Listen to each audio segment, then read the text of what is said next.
வணக்கம். இன்றைய முக்கிய நிகழ்வுகள். சாலையோரத்தில் வசிக்கும் 14 குடும்பங்களுக்கு தொகுப்பு வீடுகள் ஒதுக்கி தருவதற்கான முன்னுரிமை அடையாள அட்டை முதலமைச்சர் ரங்கசாமி வழங்கினார். புதுச்சேரி காந்திநகர் தொழிலாளர் துறை அலுவலகத்தில் கழிவுநீர் தொட்டி உடைந்து துர்நாற்றம் வீசுகிறது. காரைக்கால் மீனவர்களை கைது செய்த இலங்கை அரசை கண்டித்து புதுச்சேரியில் அதிமுகவினர் மாவட்ட ஆட்சியர் அலுவலகம் முன்பு நடத்திய போராட்டம். மீனவ பெண்கள் ஒப்பாரி வைத்து அழுது போராட்டம் நடத்தியதால் பரபரப்பு. தை அமாவாசையை முன்னிட்டு புதுச்சேரி கடற்கரை சாலை மற்றும் திருக்காஞ்சி சங்கராபரணி ஆற்றில் ஏராளமான பக்தர்கள் தங்களின் முன்னோர்களுக்கு தர்ப்பணம் கொடுத்து வழிபட்டனர். கடல் தீர்த்தவாரியில் பிரசித்தி பெற்ற பல்வேறு கோவில்களை சேர்ந்த உற்சவர்கள் கலந்து கொண்டனர். நிகழ்வுகள் தொடர்கின்றன. சாலையோரத்தில் வசிக்கும் 14 குடும்பங்களுக்கு தொகுப்பு வீடு ஒதுக்கி தருவதற்கான முன்னுரிமை அடையாள அட்டை முதல்வர் ரங்கசாமி வழங்கினார். சாலையோரத்தில் வசிக்கும் 14 குடும்பங்களுக்கு தொகுப்பு வீடு ஒதுக்கி தருவதற்கான முன்னுரிமை அடையாள அட்டையை முதலமைச்சர் ரங்கசாமி வழங்கினார். உருளையன்பேட்டை தொகுதிக்கு உட்பட்ட சின்ன சுப்பராய பிள்ளை வீதி, கந்தப்ப முதலியார் வீதி, புஷி வீதி, லப்போர்த் வீதி, மோந்த்ரேஸ் வீதி ஆகிய பகுதிகளில் சாலையோரம் வசிக்கும் 14 குடும்பங்களை சேர்ந்தவர்கள் வீடு வழங்க கோரி விண்ணப்பித்திருந்தனர். இந்நிலையில் பாட் சரவணன் நகரில் தொகுப்பு வீடு ஒதுக்கி தருவதற்கான முன்னுரிமை அடையாள அட்டை வழங்கும் நிகழ்ச்சி நடைபெற்றது. சாலையோரத்தில் வசிக்கும் குடும்பத்தினருக்கு தொகுப்பு வீடு ஒதுக்கி தருவதற்கான முன்னுரிமை அடையாள அட்டையை முதலமைச்சர் ரங்கசாமி வழங்கினார். சட்டசபையில் உள்ள முதலமைச்சர் அலுவலகத்தில் நடைபெற்ற இந்த நிகழ்ச்சியில் அமைச்சர் திருமுருகன், நேரு எம்எல்ஏ, குடிசை மாற்று அதிகாரிகள் உள்ளிட்ட பலர் கலந்து கொண்டு சிறப்பித்தனர். புதுச்சேரி காந்திநகர் தொழிலாளர் துறை அலுவலகத்தில் கழிவுநீர் தொட்டி உடைந்து துர்நாற்றம் வீசுகிறது. புதுச்சேரி காந்திநகர் தொழிலாளர் துறை அலுவலகத்தில் கழிவுநீர் தொட்டி உடைந்து துர்நாற்றம் வீசுகிறது. இதை சரி செய்யாமல் அலட்சியம் காட்டும் அதிகாரிகளுக்கு சேதராப்பட்டு அனைத்து தொழிலாளர் சங்கங்களின் ஒருங்கிணைப்பு கண்டனம் தெரிவித்துள்ளது. புதுச்சேரி மாநிலம் காந்திநகரில் தொழிலாளர் துறை ஆணையர் அலுவலகம் செயல்பட்டு வருகின்றது. ஆணையர் அலுவலகத்தில் உள்ள கழிவுநீர் தொட்டி உடைந்து அனைவரும் நடந்து வரும் பாதையில் ஓடிக்கொண்டு துர்நாற்றம் வீசுகிறது. கடந்த 1 மாத காலமாக கழிவுநீர் ஓடி துர்நாற்றம் வீசுகிறது. கடந்த 1 மாத காலமாக அதிகாரிகள் சரி செய்யாமல் அலட்சியமாக செயல்படுவதோடு வேடிக்கை பார்த்து வருகின்றனர். இதனால் அலுவலகத்தில் உள்ளவர்கள் மற்றும் அலுவலகம் வருபவர்கள் சுகாதார சீர்கேடு ஏற்பட்டு தொற்று நோய் வந்து விடுமோ என்ற அச்சத்தில் உள்ளனர்.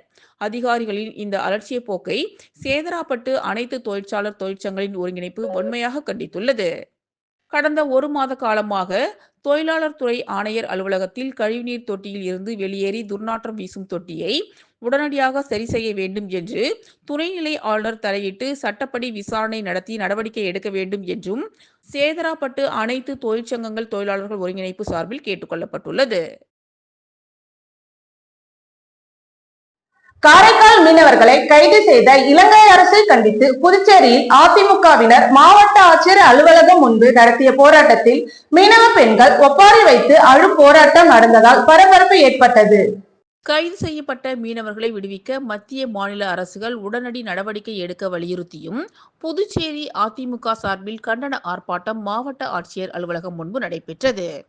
இந்த ஆர்ப்பாட்டத்திற்கு அதிமுக மாநில செயலாளர் அன்பழகன் தலைமை தாங்கினார்.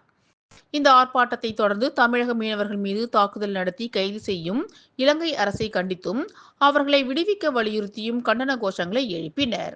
போராட்டத்தில் பங்கேற்ற மீனவ பெண்கள் சிறைப்பிடிக்கப்பட்ட மீனவர்களை விடுவிக்க வேண்டும் என கோரி மாவட்ட ஆட்சியர் அலுவலகம் முன்பு அமர்ந்து ஒப்பாரி வைத்தபடி போராட்டத்தில் ஈடுபட்டனர். பின்னர் செய்தியாளர்களிடம் பேசிய அதிமுக மாநில செயலாளர் அன்பழகன், சீன அரசுக்கு கைக்கூலியாக இலங்கை செயல்பட்டு வருகிறது என்றும் இதனை நிரூபிக்கும் வகையில் தமிழ் மீனவர்களை துப்பாக்கி சூடு நடத்தி நம்மை மறைமுக போருக்கு அழைக்கும் இலங்கைக்கு மத்திய அரசு உடனடியாக பதிலடி கொடுக்க வேண்டும் என்றார். மேலும் இந்த விவகாரத்தில் துணைநிலை ஆளுநர் உடனடியாக தலையிட்டு மீனவர்களை விடுவிக்கவும், மருத்துவமனையில் உள்ள மீனவர்களை இந்தியாவுக்கு கொண்டு வந்து உயரிய சிகிச்சை அளிக்க வேண்டும் என்றும் வலியுறுத்தினார்.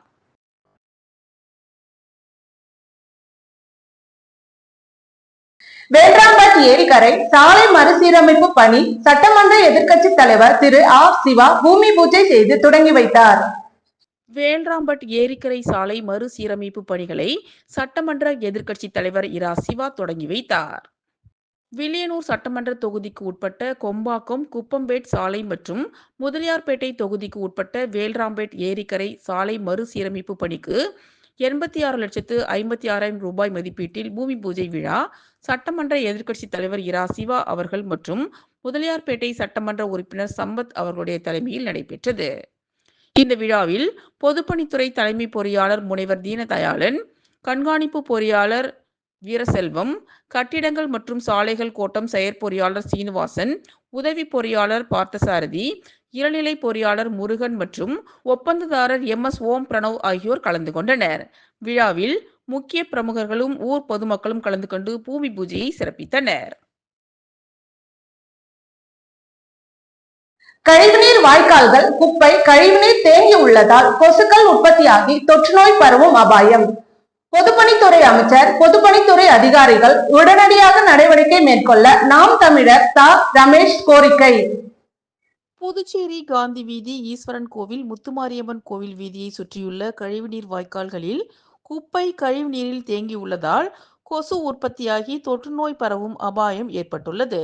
பொதுப்பணித்துறை அமைச்சர் மற்றும் பொதுப்பணித்துறை அதிகாரிகள் உடனடியாக நடவடிக்கை மேற்கொள்ள வேண்டும் என நாம் தமிழர் கட்சியின் ரமேஷ் கோரிக்கை விடுத்துள்ளார். புதுச்சேரி நகரம் முழுவதும் கடந்த காலங்களை விட கொசு உற்பத்தி அதிகமாகி வருகின்றது. கடந்த காலங்களில் பொதுமக்கள் பயன்படுத்தும் வீட்டிலிருந்து வெளியேறும் கழிவுநீர் வீதி வாய்க்கால் மூலம் வெளியேறும். தற்போது கழிவுநீர் வாய்க்கால் பாதாள சாக்கடையில் கலப்பதால் பாதாள சாக்கடையில் கொசு உற்பத்தியை அதிகரிக்கும் தொழிற்சாலையாக மாறிப்போய் உள்ளது. கழிவுநீர் பாதாள சாக்கடையில் உற்பத்தியாகும் கொசுக்களை தடுப்பதற்கு கொசு மருந்து தெளிக்கப்படுவதில்லை. கழிவுநீர் சாக்கடையில் அடைப்பு ஏற்பட்டு கழிவுநீர் வீதியில் வெளியேறுவதால் கழிவுநீர் வாய்க்கால் நகராட்சி ஊழியர்களால் நாள்தோறும் சுத்தம் செய்யப்படாத காரணத்தால் புதுச்சேரி காந்தி வீதி, ஈஸ்வரன் கோவில், முத்துமாரியம்மன் கோவில் வீதியை சுற்றியுள்ள கழிவுநீர் வாய்க்கால்கள் குப்பை கழிவுநீர் வாய்க்காலில் தேங்கியுள்ளதால் கொசு உற்பத்தியாகி தொற்றுநோய் பரவும் அபாயகரமான சூழ்நிலை உருவாகி வருகின்றது. புதுச்சேரி அரசு, பொதுப்பணித்துறை அமைச்சர், பொதுப்பணித்துறை அதிகாரிகள் பொதுமக்களின் நலனை கருத்தில் பாதுகாக்க விரைந்து நடவடிக்கை மேற்கொள்ள வேண்டும் என நாம் தமிழர் கட்சியின் ரமேஷ் அரசுக்கு கோரிக்கை விடுத்துள்ளார். நிகழ்வுகளில் இனி வருவது: காரைக்கால் மீனவர்களை கைது செய்த இலங்கை அரசை கண்டித்து புதுச்சேரியில் அதிமுகவினர் மாவட்ட ஆட்சியர் அலுவலகம் முன்பு நடத்திய போராட்டம். மீனவ பெண்கள் ஒப்பாரி வைத்து அழுது போராட்டம் நடத்தியதால் பரபரப்பு. விளம்பர இடைவெளிக்கு பிறகு நிகழ்வுகள் தொடரும். நிகழ்வுகள் தொடர்கின்றன. தை அமாவாசை முன்னிட்டு புதுச்சேரி கடற்கரை சாலை மற்றும் திருக்காஞ்சி சங்கராபரணி ஆற்றில் ஏராளமான பக்தர்கள் தங்களின் முன்னோர்களுக்கு தர்ப்பணம் கொடுத்து வழிபட்டனர். மாதந்தோறும் அமாவாசை வந்தாலும் தை மற்றும் ஆடி மாதத்தில் வரும் அமாவாசைக்கு அதிக சிறப்பு உண்டு. அதாவது இந்துக்கள் ஒரு வருடத்தை 2 அயனங்களாக பிரித்துள்ளனர்.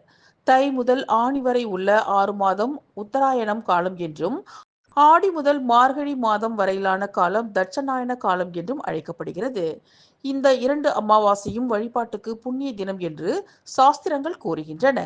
இதனால் இந்துக்கள் தை மற்றும் ஆடி மாதம் வரும் அமாவாசைகளில் தங்களின் முன்னோர்களுக்கு திதி கொடுக்க அதிக அளவில் ஆர்வம் காட்டுகின்றனர்.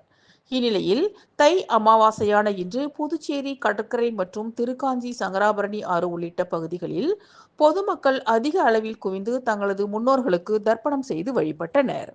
புதுச்சேரி நகர பகுதியில் உள்ள கோவில்கள், விழுப்புரம், கடலூர் மற்றும் திண்டிவனம் பகுதியில் இருந்து உற்சவர்கள் சிலைகள் கடற்கரைக்கு ஊர்வலமாக எடுத்து வரப்பட்டு தீர்த்தவாரியும் நடைபெற்றது.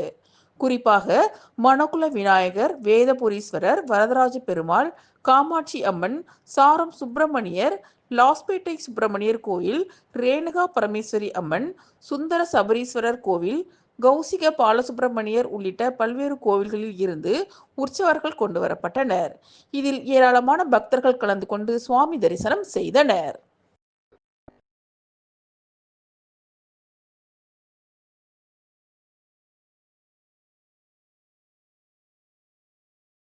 புதுச்சேரி குர்மாம்பேட் பகுதியில் எழுந்தருளி உள்ள ஸ்ரீ மகா சாம்ராஜ்ய லலிதாம்பிகை ஸ்ரீ யோகமாயா லலிதாம்பிகை ஆலயத்தில் தை அமாவாசையை முன்னிட்டு அம்மனுக்கு தீபாதாரணை நடைபெற்றது.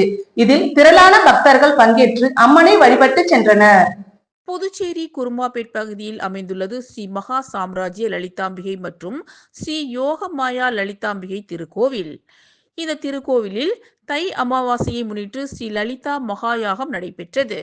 தொடர்ந்து ஸ்ரீ மகா சாம்ராஜ்ய லலிதாம்பிகை மற்றும் ஸ்ரீ யோகமாயா லலிதாம்பிகைக்கு பால், தயிர், சந்தனம், திருநீர், திருமஞ்சனம், குங்குமம் உள்ளிட்ட பல்வேறு வாசனை திரவியங்கள் கொண்டு மகா அபிஷேகம் செய்யப்பட்டு, தொடர்ந்து யாகசாலையில் வைக்கப்பட்ட கலச நீரால் அம்மனுக்கு சிறப்பு அபிஷேகம் செய்யப்பட்டு, சந்தன பட்டுடுத்தி, எலுமிச்சை பழங்கள் மற்றும் மலர்களால் அலங்கரிக்கப்பட்ட அம்மனுக்கு சோடச தீபாராதனை காண்பிக்கப்பட்டது. தொடர்ந்து ஸ்ரீ மகா சாம்ராஜ்ய லலிதாம்பிகை மற்றும் ஸ்ரீ யோகமாயா லலிதாம்பிகைக்கு சகஸ்ரநாமம் பாடப்பட்டு மகா தீபாராதனை காட்டப்பட்டது. இதில் பக்தர்கள் பலரும் கலந்து கொண்டு லலிதாம்பிகை அம்மனை வழிபட்டு சென்றனர். இதற்கான ஏற்பாடுகளை ஆலய நிர்வாகி மகேஸ்வர சாஸ்திரிகள் மற்றும் பக்தர்கள் சிறப்பாக செய்திருந்தனர்.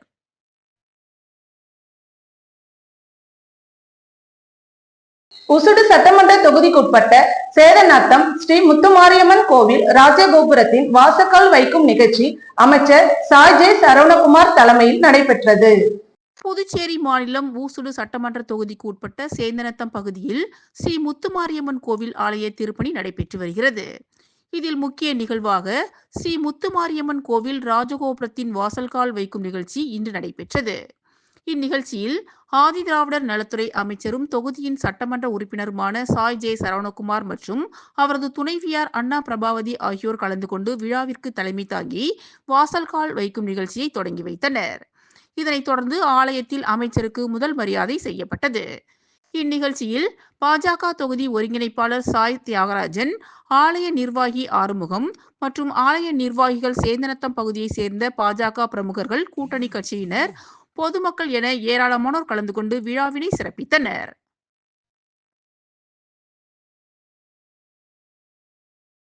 துத்திப்பட்டு தொழில்பேட்டையில் செல்லும் சாலையில் உள்ள பாலம் சீரமைக்கும் பணியினை அமைச்சர் சாய் ஜே சரவணகுமார் பூமி பூஜை செய்து தொடங்கி வைத்தார். ஊசுடு சட்டமன்ற தொகுதிக்கு உட்பட்ட துத்திப்பட்டு கிராமத்தில் இருந்து தொழிற்பேட்டை வழியாக காட்டேரிக்குப்பம் செல்லும் சாலையில் உள்ள பாலம் பழுதடைந்துள்ளதால் அதனை சீரமைக்கும் பணிக்கு ரூபாய் 51 லட்சம் மதிப்பீட்டில் அரசாணை பெற்று அந்த பணிக்கான பூமி பூஜையினை தொகுதியின் சட்டமன்ற உறுப்பினரும் ஆதி திராவிடர் நலத்துறை அமைச்சருமான சாய் ஜே சரவணகுமார் பூஜை செய்து தொடங்கி வைத்தார். இந்நிகழ்ச்சியில் பொதுப்பணித்துறை கட்டிடங்கள் மற்றும் சாலை வடக்கு செயற்பொறியாளர் சுந்தர்ராஜு, உதவி பொறியாளர் சீனிவாசராம், இளநிலை பொறியாளர் குலோத்துங்கன் தேவர், ஊசுடு தொகுதி பாஜக ஒருங்கிணைப்பாளர் சாய் தியாகராஜன், முன்னாள் தொகுதி தலைவர் ஐயனார், தொகுதி தலைவர் முத்தாலு முரளி, பாஜக நிர்வாகிகள், கூட்டணி கட்சி நிர்வாகிகள், பொதுமக்கள் உள்ளிட்ட பலர் கலந்து கொண்டனர். புதுவையில் தங்கம் மற்றும் வெள்ளி நிலவரம் வழங்குபவர்கள் பாரதி வீதி ஸ்ரீ தேவா கோல்ட் மார்ட். ஸ்ரீ தேவா கோல்ட் மார்ட் BIS 916 ஹால்மார்க் ஷோரூம். தகதகக்கும் தங்க நகைகளை தரத்தோடு வாங்க ஸ்ரீ தேவா கோல்ட் மார்ட்டுக்கு வாங்க. பாரம்பரியமாக இருந்தாலும் சரி, ட்ரெண்டியா லேட்டஸ்ட் டிசைன்களா இருந்தாலும் சரி, உங்க மனசுக்கு பிடிச்ச நகைகளை வாங்க ஸ்ரீ தேவா கோல்ட் மார்ட்டுக்கு வாங்க. IGI தரச்சான்றிதழ் பெற்ற தோஷமில்லா வைரக்கற்கள் மற்றும் ராசிக்கற்களை சந்தோஷமா வாங்கிட ஸ்ரீ தேவா கோல்ட் மார்ட் வாங்க. 92.5 சர்வதேச சான்றுடன் வெள்ளி நகைகள் மற்றும் வெள்ளி பாத்திரங்களை அள்ளி செல்ல வாங்க. தூய்மையான தங்கம் மற்றும் பரிசுத்தமான வெள்ளியினால் ஆன கடவுள் விக்கிரகங்கள், நேர்த்தியான வேலைப்பாடுகளுடன் கூடிய ஆலயங்களுக்கான கவசங்கள் மற்றும் ஆபரணங்கள், தலைமுறைகளை தாண்டிய பாரம்பரியமான கைராசி ஸ்தாபனம் பாண்டிச்சேரி ஸ்ரீ தேவா கோல்ட் மார்ட். எங்களது தரத்திற்கு மற்றவரும் அளித்திடுவர் உத்திரவாதம். ஸ்ரீ தேவா கோல்ட் மார்ட், நம்பர் 138A, பாரதி வீதி, புதுச்சேரி. தங்கம் 1 கிராம் 7590 ரூபாய். 1 சவரன் தங்கம் 60,760 ரூபாய். வெள்ளி 10 கிராம் 1010 ரூபாய். மீண்டும் முக்கிய நிகழ்வுகள். சாலையோரத்தில் வசிக்கும் 14 குடும்பங்களுக்கு தொகுப்பு வீடுகள் ஒதுக்கி தருவதற்கான முன்னுரிமை அடையாள அட்டை முதலமைச்சர் ரங்கசாமி வழங்கினார். புதுச்சேரி காந்திநகர் தொழிலாளர் துறை அலுவலகத்தில் கழிவுநீர் தொட்டி உடைந்து துர்நாற்றம் வீசுகிறது. காரைக்கால் மீனவர்களை கைது செய்த இலங்கை அரசை கண்டித்து புதுச்சேரியில் அதிமுகவினர் மாவட்ட ஆட்சியர் அலுவலகம் முன்பு நடத்திய போராட்டம். மீனவ பெண்கள் ஒப்பாரி வைத்து அழுது போராட்டம் நடத்தியதால் பரபரப்பு. தை அமாவாசையை முன்னிட்டு புதுச்சேரி கடற்கரை சாலை மற்றும் திருக்காஞ்சி சங்கராபரணி ஆற்றில் ஏராளமான பக்தர்கள் தங்களின் முன்னோர்களுக்கு தர்ப்பணம் கொடுத்து வழிபட்டனர். கடல் தீர்த்தவாரியில் பிரசித்தி பெற்ற பல்வேறு கோவில்களை சேர்ந்த உற்சவர்கள் கலந்து கொண்டனர். இத்துடன் நிகழ்வுகள் நிறைவடைந்தனர். வணக்கம்.